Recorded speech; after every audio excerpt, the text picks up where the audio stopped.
Yes, today is Monday. Nangyari yung incident was last Saturday night. The kids nakapasok na ulit sila sa school today.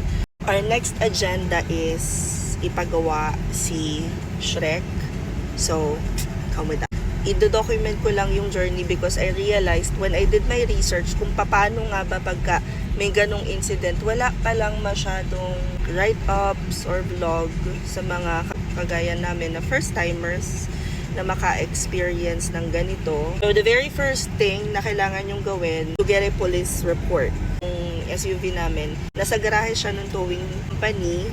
By the way, sobrang hassle-free nilang kausap. Just called them, just went there, got the keys, picked up Shrek, dinala nila sa garahe nila.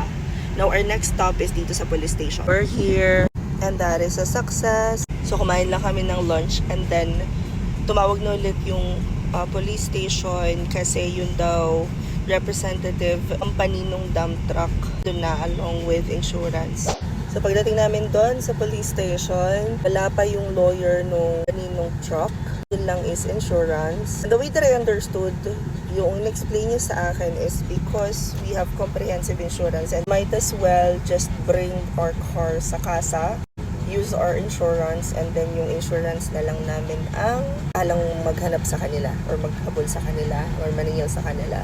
It's not a success, but that is okay. We're making progress. Just received a notice na the towing company na daw nila sa kasa, so we're on our way to Mitsubishi. We're here, and we're here. Na-assess na ni sir. And we're done. Hindi ko magawang masabihin that is a success. There's no success sa nangyayaring ito.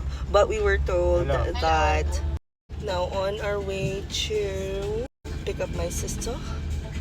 And we're going back. Sabi sa amin dito sa service center, yes, it's probably gonna take months to get this done.